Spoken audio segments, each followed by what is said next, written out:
반갑습니다. 우리 기도하고 하나님의 말씀 함께 보겠습니다. 사랑의 하나님 감사합니다. 하루 일과를 마치고 하나님 앞에 나와 말씀을 듣습니다. 이 말씀이 우리에게 위로의 말씀이 되게 하시고 회복이 된 말씀이 되게 하시며 우리의 삶에 빛이요 길이 되는 말씀이 될 수 있도록 주님 축복하여 주옵소서. 이 시간 주님께 맡깁니다. 감사드리며 예수님의 이름으로 기도드렸습니다. 아멘. 반갑습니다. 네, 반승환입니다. 직업은 목사고요.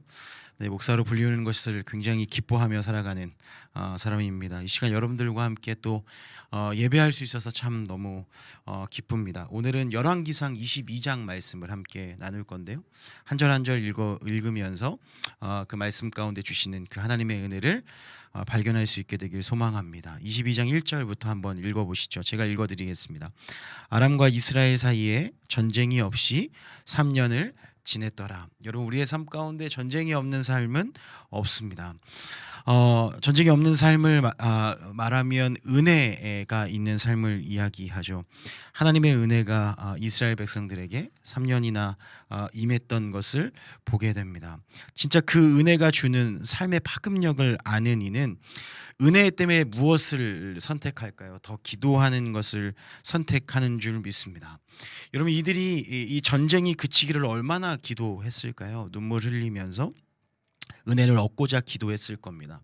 자녀를 위해 눈물을 흘리고 나의 사업장을 위해 눈물을 흘리며 이 나라와 이 민족을 위해 기도했던 분들의 그 기도의 눈물이 지금 우리가 살고 있는 이 시대를 이끌어가고 있다는 것을 보게 됩니다. 우연은 없습니다. 반드시 그들의 기도가 지금 열매 맺은 것임을 고백할 수 있습니다. 그런데 여러분, 은혜를 경험하고는 왜 그것을 유지하고 또 더 크신 하나님의 은혜를 구하지 않는지 제가 다음 세대 사역을 하면서 그 일들을 참 많이 보게 됩니다. 수련회 때 기도해요. 자신의 삶의 비전과 방향을 위해서 기도하고 응답받습니다. 또 위기 때 기도합니다. 이 문제만 해결되면, 이번만 돌파하면 내가 하나님 앞에 내 삶을 다 드릴 것처럼 기도합니다. 그런데 여러분도 그런 때가 있으셨죠? 그런 경험이 있으시죠? 그런데 하나님께서 그 기도를 들어주십니다. 은혜를 주세요. 그 문제를 넘어서게 해주세요.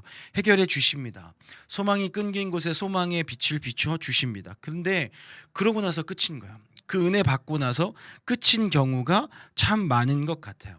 하나님 안에서 있을 땐 여러분, 우리의 삶에 전쟁은 없습니다. 문제가 해결된 것 같아요. 그런데 여러분, 우리는 세상 속으로 보내심 받은 자들이에요. 우리 다음 세대 아이들이 수련회 때나 그 은혜를 받고 날 때 하나님 안에서 예배할 때는 아무런 문제가 없이 해결된 것처럼 세상에 나가는데, 또 시간이 지나면 폐잔병처럼 다시 은혜를 구하러 교회로 들어오는 모습을 보게 돼요.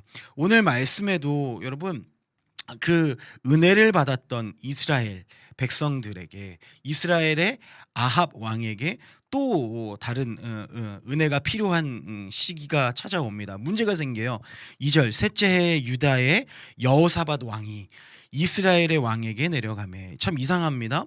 유다의 왕이 북이스라엘의 왕에게 찾아가요. 아무렇지 않게. 여러분, 이 둘은 여러분 같은 목적이 있죠. 통일 왕국 을 회복하는 것. 그러나 다 자기의 가치대로, 자기의 전통성을 가지고 회복하길 원하는, 사실은 어쩌면 한 민족이지만 원수 같은, 남과 북이 나눠져 있는 우리나라와 같은 상황이기도 한데 너무나 아무렇지 않게 서로가 만납니다. 말씀을 보면 여러분, 이 둘이가 사돈지간인 것을 알게 돼요. 3절 말씀, 이스라엘의 왕이 그의 신하들에게 이르되 길르앗 라못은 본래 우리의 것인 줄을 너희가 알지 못하느냐? 우리가 어찌 아람의 왕의 손에서 도로 찾지 아니하고 잠잠히 있으리요 하고. 여러분, 하나님께서 평화의 은혜를 주셨습니다. 그런데 그 은혜를 깨려고 하는 사람이 오히려 하나님의 백성들임을 우리가 보게 돼요. 여러분, 하나님은 우리를 세상 가운데 하나님의 사랑을 전하라고 보내셨습니다. 그런데 언젠가부터 세상에서 싸움을 일으키고 전쟁을 일으키고 분란을 일으키는 것이 그리스도인인 것을 보게 돼요. 재밌는 건 그 이름을 복음의 이름으로 그곳에서 분란을 일으키고 있음을 보게 됩니다. 복음은 복음에 관련된 것으로 우리가 전해야 되는 것을 여러분 기억해야 합니다. 복음은 하나님의 사랑으로 전해야 되는 것을 기억합니다. 우리가 무조건 옳다, 복음이 무조건 옳다고 가서 말씀에 나와 있는 것처럼 율법을 지키는 것으로 세상 가운데서 그들을 불편하게 하고 하나님의 사랑을 잘못 전하는 이들이 참 많이 있는 것 같아요. 오늘 이들에게는 욕망이라고 하는 이름으로 그들이 오히려 전쟁을 걸게 되는 모습을 보게 됩니다. 4절 여호사밧에게 이르되 당신은 나와 함께 길르한 라못으로 가서 싸우시겠느냐. 여호사밧이 이스라엘 왕에게 이르되 나는 당신과 같고 내 백성은 당신의 백성과 같고 내 말들도 당신의 말들과 같으니이다. 아니 얼마 전까지 하나님의 은혜 덕분에, 그리고 21장에 보면 아합이 21장 29절에 보면 내 앞에서 겸비함을 내가 보느냐, 그가 내 앞에서 겸비함으로 내가 재앙을 저희 시대에는 내리지 아니하고 그 아들의 시대에야 그의 집에 재앙을 내리리라. 하나님 앞에 겸비함으로 예배함으로 재앙을 미뤘던 그 아합의 모습이 갑자기 돌변합니다. 욕망에 사로잡혀서 길르한 라봇, 그러니까 지금 우리로 말하면 독도와 같은 곳, 그런데 아주 우리에게 요충지로서 상업의 중심지로서 우리에게 아주 유익을 가져다 줄 수 있는 곳을 보고 눈이 돌아버리는 거예요. 하나님의 말씀대로 살기로 작정하고 은혜 받고 세상에 나갔는데 세상에 있는 돈과 세상에 있는 그런 욕망의 거리들을 보고 지금 눈이 돌아버린 것과 같은 상황이 된 거죠. 5절 말씀, 여호사밧이 또 이스라엘의 왕에게 이르되 청하건대 먼저 여호와의 말씀이 어떠하신지 물어보소서. 여러분, 은혜의 때에 우리가 정말 중요하게 생각해야 되는 것이 바로 이것입니다. 은혜의 때에 먼저 여호와의 말씀이 어떠하신지 묻는 여러분의 삶이 되길 예수로 축원합니다. 코로나를 지내고 이제 우리에게 하나님의 은혜가 임하여서 그 코로나 시기를 지나고 교회 안에 사람들이 모여서 함께 기도하고 예배하는 은혜들을 경험하고 있습니다. 지금이 아주 우리에게 중요한 시기입니다. 이전까지 이 코로나가 지나가길 소망하고 다음 세대들이 떠나고 교회를 떠났던 이들이 교회로 돌아오기 위해 우리는 기도했습니다. 그리고 그들이 들어왔을 때 여러분, 우리는 그때보다 더 기도해야 될 줄 믿습니다. 아멘이세요? 지금 우리에게 더 필요한 것은 바로 기도라는 것입니다. 여러분, 이 기도할 때 우리에게 하나님의 지혜가 임할 줄 믿습니다. 이 지혜는 하나님이 주시는 거예요. 먼저 여호와의 말씀이 어떠하신지 물을 때 하나님은 우리에게 지혜를 주십니다. 구하면 주세요. 우리 다음 세대들이 이 시대에 하나님께 구해야 되는 것이 바로 이 지혜입니다. 야고보서 1장 5절 말씀에 보면 너희 중에 누구든지 지혜가 부족하거든 모든 사람에게 후히 주시고 꾸짖지 아니하시는 하나님께 구하라. 그리하면 주시리라 라고 말씀하고 있습니다. 은혜 가운데 어떠한 일을 해야 될지 모른다면, 삶이 복잡하면 여러분 먼저 우선순위를 구하십시오. 하나님이 주시는 이 지혜는 먼저 할 것을 우리에게 주시는 눈이 될 줄로 믿습니다. 여러분, 성벽 재건 후에 느헤미야에게 이 지혜가 필요했어요. 성전을 재건하고 나서 예레미야에게는 예루살렘을 사람으로 채워야 하는 그 필요성을 깨닫게 됩니다. 그럼 어떻게 이곳에 사람들을 채울까? 100년 전에 온 1차 귀환자들의 명단을 찾아내요. 이게 10분의 1 정도의 사람을 이주해서 예루살렘 시민이 되게 합니다. 이런 순서, 그리고 그 명단을 어떻게 얻었는가? 분명히 눈으로 보고 그것을 해결해야 되는 문제들을 보았을 때 어떻게 그 문제를 해결하게 되었는가? 체질화된 기도의 사람이었던 느헤미야가 기도 중에 느헤미야 7장 5절에 뭐라고 말하냐면 내 하나님이 내 마음을 감동시켰기 때문이다라고 이야기합니다. 디테일한 설명은 나오지 않아요. 그가 어떻게 그것을 구했는지, 어떻게 채웠는지, 어떻게 어떠한 방법으로 이렇게 사람들을 데리고 왔는지 이야기는 하지 않지만 그 시작, 내 하나님이 내 마음을 감동시켰기 때문이다라고 고백합니다. 지금 이 시기에 우리에게 정말 다양한 문제들이 있는 걸로 느낍니다. 교회 안에.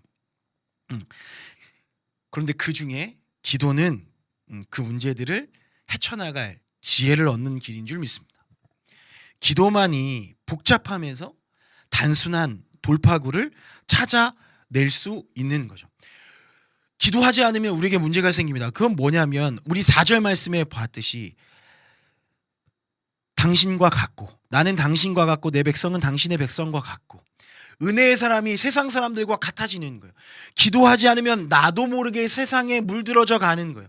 하나님의 말씀과 점점 멀어져 가는 거예요. 왜 교회 안에서 예배하지 못하는 것이 위험한가? 왜 코로나 때 우리의 신앙인들에게 위기가 찾아왔는가? 예배하지 않아서, 기도하지 않아서인 줄 믿습니다. 그러면 어떻게 해야 하는가? 여러분, 기도의 자리로 떠나 있는 사람들을 초청하십시오. 그리고 먼저 하나님의 말씀이 어떠하신지 묻고 답하는 그 말씀의 자리에 그 사람들을 앉힐 수 있는 그런 귀한 시간이 되기를 예수님으로 축원합니다. 여러분, 그러자 어떻게 했는가? 6절 말씀. 이스라엘의 왕이 이에 선지자 400명쯤을 모으고 그들에게 이르되 내가 길르한 라못에 가서 싸우랴 말랴 그들이 이르되 올라가소서 주께서 그 성읍을 왕의 손에 넘기시리이다. 여기서 제가 다음 세대들과 오늘 함께 하시는 분들에게 같이 나누고 싶은 메시지가 있어요. 세상의 트렌드가 아닌 말씀을 따르는 삶을 살 수 있게 되길 예수님으로 축원합니다. 여러분, 여호와께 묻자 했더니 이스라엘 왕이 선택한 것이 과간입니다. 여러분, 예배하자고 하나님의 말씀을 듣자고 사람들을 모아놓고 사람들의 의견을 묻고 있어요. 여러분, 예배는 어떤 곳입니까? 예배는 무엇을 하는 행위입니까? 하나님의 말씀을 듣고 순종하는 일들을 하는 것이 바로 예배입니다. 그런데 이들은 하나님의 음성을 듣고자, 그러니까 쉽게 말하면 예배하고자 모이고서는 사람들의 의견을 묻고 사람들의 의견을 취합하고 있어요. 그들이 여러분 그때부터 어떻게 하기 시작하냐면 하나님의 눈치를 보는 것이 아니라 사람의 눈치를 보기 시작합니다. 한 사람이 주께서 그 성읍을 왕의 손에 넘기시리다. 또 한 사람이 올라가십시다, 전쟁하십시다라고 얘기하니까 모든 사람들이 군중 심리에 의해서 다 전쟁을 하자라고 이야기합니다. 때로는 이 사람들은 자기의 의견을 계속 성취하기 위해서 어떤 쇼 행위도 해요. 예배가 쇼가 되는 거예요. 11절 그나아나의 아들 시드기야는 자기를 위하여, 여러분 우리는 하나님을 위하여 사는 삶이잖아요.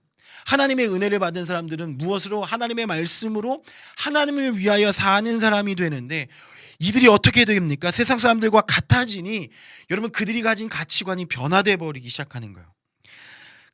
그나아나의 아들 시드기야는 자기를 위하여 철로 뿔들을 만들어 가지고 말하되 여호와의 말씀이 왕의 이것들로 아람 사람을 찔러 진멸하리라 하셨다 하고, 여러분 지금까지 하나님께 묻고자 모였는데 하나님의 말씀을 하나도 들리지 않아요. 오히려 그 자리에서 나를 위하여 철로 뿔들을 만들어 가지고 말하되 자기의 이야기를 하고 있어요. 여러분 이 시대에 위기라고 말하고 하나님이 필요하다고 모여서 나를 위해 기도하는 사람들이 참 많습니다. 여러분 하나님이 은혜를 주셨어요. 그리고 하나님 나라의 그 은혜들을 함께 경험하고 나눌 수 있도록 우리를 그 자리에 초청하셨습니다. 그때 조심해야 합니다. 꼭 그때 하나님의 나라에서 벗어나 자신의 왕국을 건설하고자 하는 욕망에 사로잡힌 자들이 우리 공동체 안에 꼭 있어요. 여러분 그때 우리는 그들을 제어할 수 있어야 합니다. 우리의 신앙의 문제는 항상 그때 찾아옵니다. 자기를 위하여 예배하고 자기를 위하여 신앙생활하는 사람들로 인하여 우리 공동체 안에 꼭 문제가 생길 수밖에 없기 때문입니다. 12절 모든 선지자도 그와 같이 예언하여 이르기를 길르한 라못, 여기는 여러분 세상의 욕망의 상징인 거예요. 그곳으로 올라가 승리를 얻으소서 여호와께서 그 성읍을 왕의 손에 넘기시리이다 하더라. 여러분 그때 우리는 무엇을 해야 합니까? 하나님의 소리를 찾아야 하는 거예요. 언제까지? 그 소리를 찾을 때까지. 그래서 13절 말씀 미가야를 부르러 간 사신이 일러 이르되 선지자들의 말이 하나같이 왕에게 길하게 하니 청하간대 당신의 말도 그들 중 한 사람의 말처럼 길하게 하소서. 이렇게 계속해서 하나님의 말씀이 아닌 사람의 이야기들을 들으니 아합이 그나마 하나님의 말씀을 가감없이 전하는 선지자를 그 자리로 부릅니다. 이 사람이라면 하나님의 말씀을 우리에게 정확하게 과감없이 용기 있게 전할 수 있을 거야. 그런데 그렇게 미가야를 부르러 간 사람조차도 미가야에게 부탁을 합니다. 지금 여기 트렌드가 이겁니다. 지금 여기서 이야기하는 것이 이겁니다. 그래 당신 와서 여기서 얘기하는 것에서 벗어나지 않는 이야기를 할 수 있었으면 좋겠다. 타협하자라고 손을 내밀고 있는 거죠. 여러분 이것이 우리의 신앙의 스탠스가 될 수 있었으면 좋겠어요. 교회든 세상이든 하나님을 같이 대적하자, 하나님을 같이 멀리 하자라고 이야기할 때 우리의 스탠스는 이렇게 돼야 할 줄 믿습니다. 14절 미가야가 이르되 여호와께서 살아계심을 두고 맹세하노니 여호와께서 내게 말씀하시는 것 곧 그것을 내가 말하리라 하고. 여러분 하나님은 지금도 살아계십니다. 하나님이 없는 것처럼 느껴지는 나의 삶의 자리에서조차도, 하나님이 없이 살아가는 수많은 사람들의 삶의 모습 안에서도 하나님은 지금도 살아계십니다. 그래서 저는 하나님이 두렵습니다. 그래서 저는 하나님께 묻습니다. 그래서 저는 목사로 불리우며 목사의 이름을 드러내는 것보다 하나님의 이름으로 하나님만 영광 받는 일들만 하기를 간절히 구하고 있습니다. 여러분들도 그런 기도가 여러분의 입술을 통하여서 나오게 되길 소망합니다. 그랬더니 15절 이에 왕에게 이르니 역시나 그는 빠꾸 없습니다. 이게 이런 표현을 써도 될지 모르겠지만 왕이 그에게 묻습니다. 미가야야 우리가 길랄 라못으로 싸우러 갈까? 라고 물었을 때 미가야는 무엇을 얘기할까요? 가감없이 하나님께서 당신이 그곳에 가면 당신은 그곳에서 죽으리라 라고 이야기하고 있습니다. 세상 가운데 복음을 들고 나가서 사는 것이 생각보다 쉽지 않습니다. 여러분 과거처럼 절대 다수의 수가 신앙을 지키고 살아가는 곳에서 하나님의 말씀을 전하는 건 여러분 당연히 그렇게 할 수 있습니다. 왜냐하면 모두가 그 말씀에 동의하고 그렇게 살아가고 있으니까. 그런데 시대가 변했습니다. 복음을 들고 살아가는 사람들이 절대 다수에서 절대 소수로 변했습니다. 우리 아이들이 살아가고 있는 학교의 현장, 직장의 현장에서는 이렇게 하나님의 말씀을 그대로 선포하는 것이 절대로 쉽지 않습니다. 그럼에도 불구하고 철저하게 하나님의 말씀대로 살아가고자 하는 우리 다음 세대들에게 우리는 그 어떠한 것보다도 기도로 그리고 그들을 위로함으로 또 그들을 응원함으로 후방에서 그들을 도와야 할 줄 믿습니다. 많은 이들이 과거에 내가 신앙생활을 했던 그 잣대를 대고 이 다음 세대들을 향해서 신앙이 없는 자들, 새벽 예배도 하지 않는 녀석들, 신앙이 어린아이와 같은 자들이라고 혀를 찌릿하면서 걱정하는 모습 잘 알고 있습니다. 우리 선배들의 그리고 우리 그렇게 걱정하시는 어른들의 기도와 그분들의 교회 안에서의 헌신을 통해서 지금 우리가 이렇게 하나님의 말씀을 자유롭게 그리고 그 은혜를 경험하고 있음에 대해서 절대로 부정하지 않습니다. 그런데 여러분 그들의 삶을 조금 더 디테일하게 그리고 조금 더 긍휼의 마음으로 바라볼 수 있었으면 좋겠습니다. 그들은 그 어떤 시대보다 전례 없는 영적인 싸움, 영적인 전쟁터 가운데 살아가고 있습니다. 그 속에서 하나님의 말씀을 지키고 그 말씀대로 살아가는 것이 얼마나 어려운가, 그리고 그 말씀대로 살아가는 것이 그들에게 있어서는 얼마나 두려운 일인가에 대해서 우리가 함께 고민하고 그렇게 살아가기 위한 방법들을 함께 기도로 하나님의 지혜를 구하는 시간들이 우리 안에 있게 되길 예수님으로 축원합니다. 그 중에 한 가지 방법이 바로 이것입니다. 느헤미야 이야기를 계속하는데 느헤미야 주변에도 친구를 가장한 거짓 선지자들이 굉장히 많았다라고 성경은 이야기합니다. 심지어 이들 중에는 하나님의 편에도 서 있지만 세상 속에서 서 있는 양다리를 걸치는 이들도 굉장히 많았던 것을 보게 됩니다. 그런데 그때 느헤미야는 즉결 처분하지 않고 하나님께 그들을 기억해 달라고만 이야기하고 자신의 일을 하고 있는 것들을 보게 됩니다. 느헤미야 6장 14절에 내 하나님이여 도비야와 산발락과 여선지 노아다야와 그 남은 선지자들 곧 나를 두렵게 하고자 한 자들의 소행을 기억하옵소서 하였노라. 그리고 끝내버립니다. 도대체 왜 그랬을까? 그 뒤에 그런 설명이 나옵니다. 가짜를 선별해내려고 하다가 자기가 정말 해야 되는 성벽 재건이 중단될 수 있기 때문이다 라고 그렇게 설명하고 있습니다. 여러분, 가라지가 눈에 거슬립니다. 본질이 아닌 것들이 눈에 거슬려요. 다음 세대들의 옷 입는 모습, 그들이 예배드리는 모습, 그들이 찬양하는 모습, 그것들이 거슬려요. 그들이 신앙생활하는 모습 눈에 거슬립니다. 그러다가 진짜 본질 알고까지 상할 위험이 지금 이 시대에 너무나 많이 있습니다. 정말 중요한 것은 그들이 인격적인 하나님을 만나고 그 하나님을 통한 삶의 방향이 바뀌어서 하나님을 위해서 목숨을 걸 수 있는, 우리가 살아왔던 시대에 생명을 걸고 하나님을 위해서 살아가는 그 목숨을 걸 수 있는 것들, 정말 본질을 취하는 것들이 정말 중요한 것입니다. 그냥 두는 것, 그냥 두면 변화되든지 드러나든지 합니다. 마지막 때에 하나님께서 모아 불사르실 것입니다. 하나님께서 마지막에 심판하실 거예요. 여러분, 하나님의 지혜는 오늘 우리에게 이 말씀을 합니다. 우선순위, 일처리 방법을 아는 것. 여러분, 선명한 것, 야 우리 때는 그렇지 않았어. 우리의 전통을 내세우며 선명한 신앙생활을 하는 것, 그게 여러분 다 지혜가 아닙니다. 오히려 하나님의 영광을 가릴 수도 있다는 것을 우리가 깨달아야 합니다.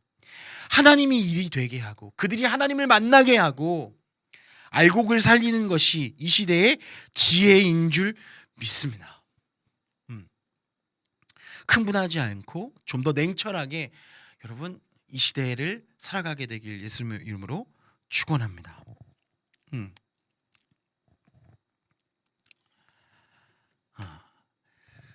그리고 나서 29절 말씀, 이스라엘의 왕과 유다의 여호사밧 왕이 길르앗 라못으로 올라가니라. 오른말하는 미가야를 옥에 가두고 그들은 그들의 욕망을 따라 세상으로 나아갑니다. 전쟁을 하려고 올라가죠. 그때 이스라엘 왕이 여호사밧에게 이야기합니다. 나는 변장을 하고 전쟁터로 갈 테니 너는 왕복을 입고 나가라, 전쟁터로 들어가라 라고 이야기해요. 재밌는 건 아람 왕이 이런 이야기를 합니다. 다른 사람 것, 이 전쟁에선 다른 것 다 필요 없어. 왕만 잡아. 왕만 잡아.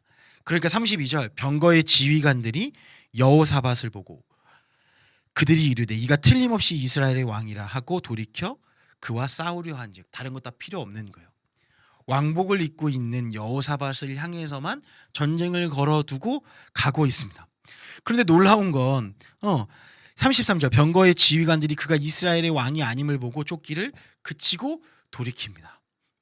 막 쫓아가다 보니까 그가 정말 왕이 아닌 것을 어떻게 캐치하고 그들을 돌이켜요. 근데 여기서 정말로 재미있는 일이 일어납니다.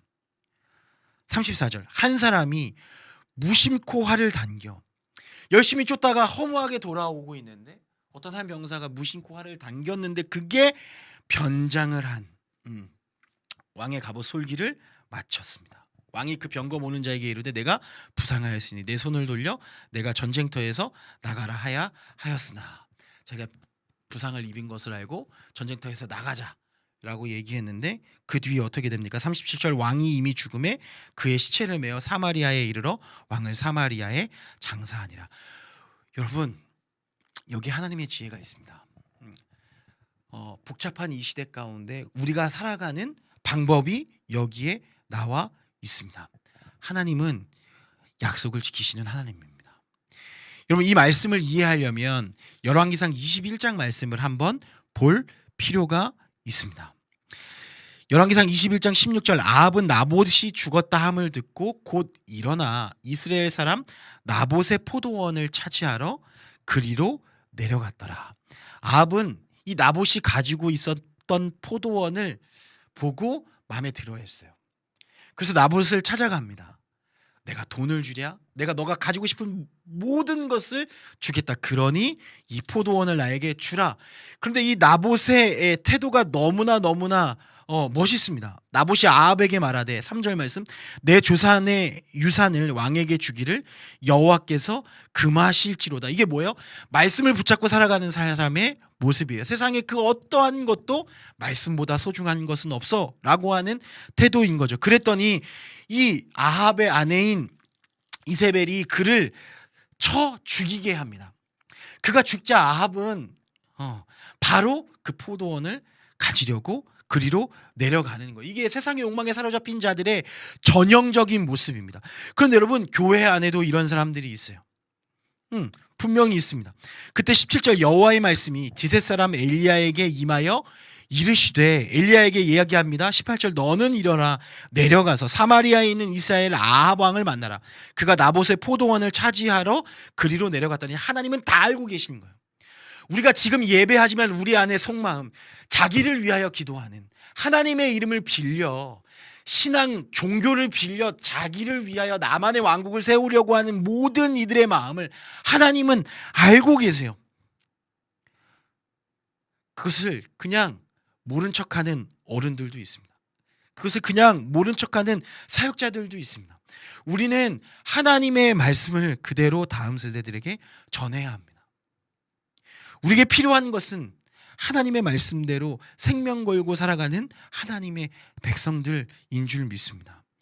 19절 너는 그에게 말하여 이르기를 여호와의 말씀이 내가 죽이고 또 빼앗았느냐고 하셨다 하고, 또 그에게 이르기를 여호와의 말씀이 개들이 나봇의 피를 핥은 곳에서 개들이 내 피 곧 내 몸의 피도 핥으리이다 하였다 하라. 이 말씀이 그대로 오늘 말씀에 어떻게 해요? 한 사람이 무심코 활을 당겨 쏜 활에 의해서 이루십니다.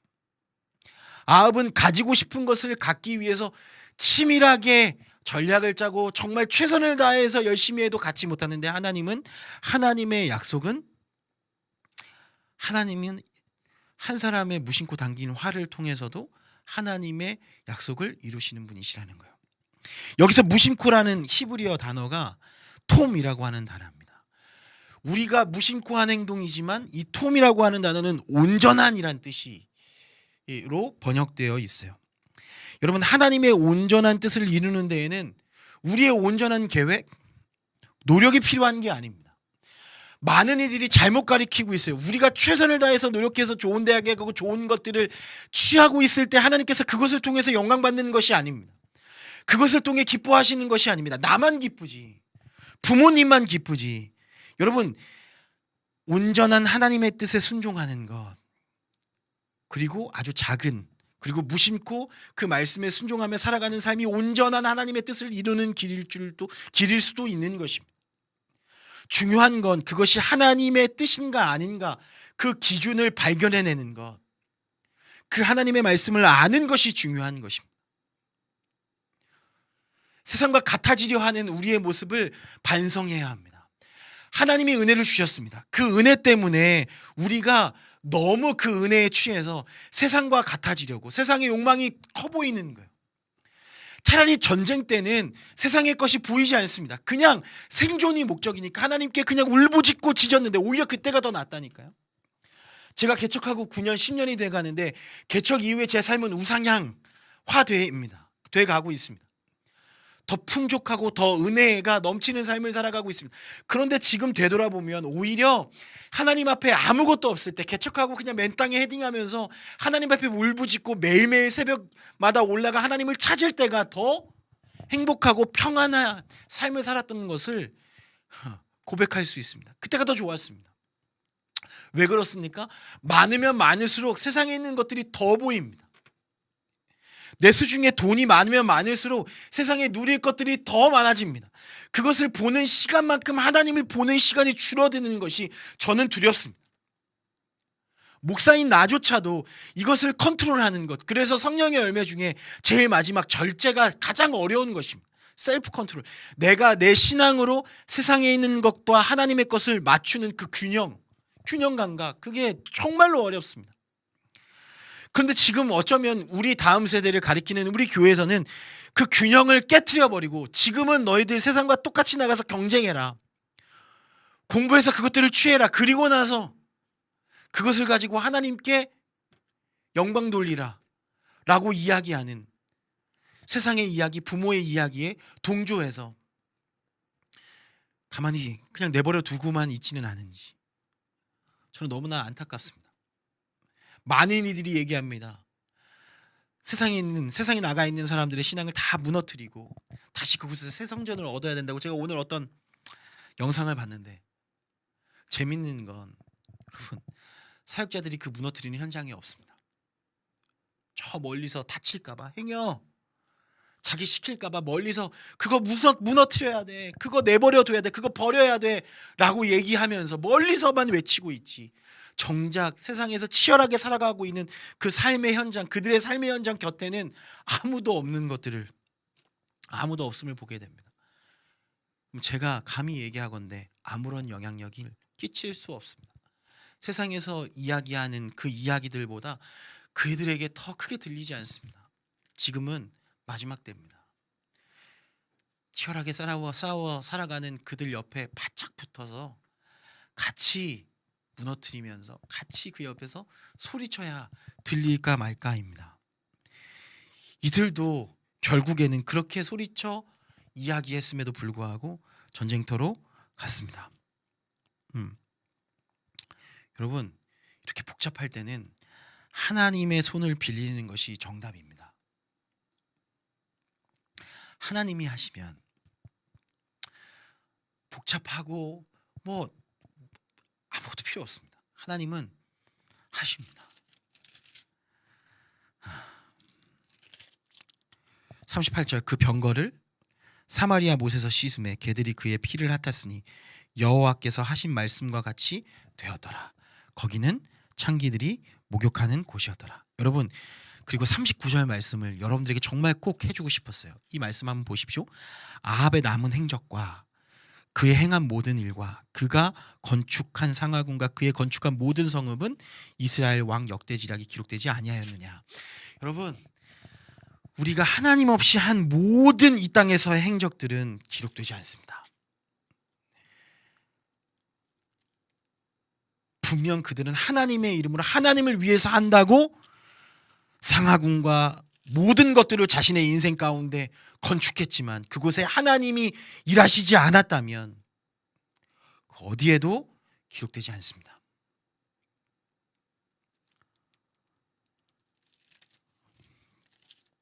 한번 돌아볼 수 있었으면 좋겠어요. 지금 내가 하고 있는 일들의 시작을 내가 한 것인지 하나님이 하신 건지. 말씀을 마무리하길 원합니다. 아합이 그의 조상들과 40절 함께 자매 그의 아들이 아하시아가 대신하여 왕이 되니라. 그의 조상들과 함께 자매. 이 자매의 원어는 사카브라고 하는 단어입니다. 이 말씀을 따라가다 보면 잠언 6장 10절 말씀에 똑같이 샤카브라는 단어가 나옵니다. 좀 더 자자, 좀 더 졸자, 손을 모으고 좀 더 누워있자. 이 말씀을 묵상하면서 게을렀을 때 저의 모습이지 않나라는 생각을 들면서 좀 찔렸던 말씀입니다. 그런데 이런 태도를 가지고 살면 11절, 내 빈궁이 강도같이 오며 내 곤핍이 군사같이 이르리라.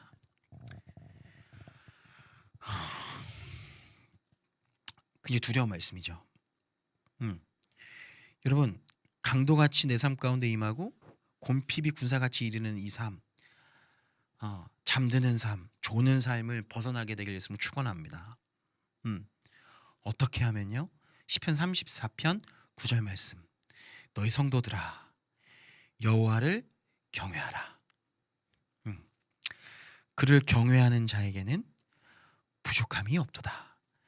곤핍이 군사같이 이르리라. 여기서 곤핍이 이라는 단어 마으소드가 동일하게 여기 부족함이라는 단어에 쓰였어요.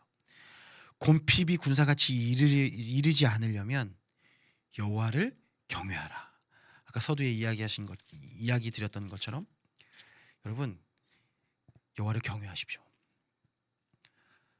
여호와를 경외하시되 우리에게 하나님의 은혜가 가장 풍성하게 임할 때 더 경외하십시오. 매일매일 하나님을 묵상하십시오. 그리고 이제 깨어있게 되길 소망합니다.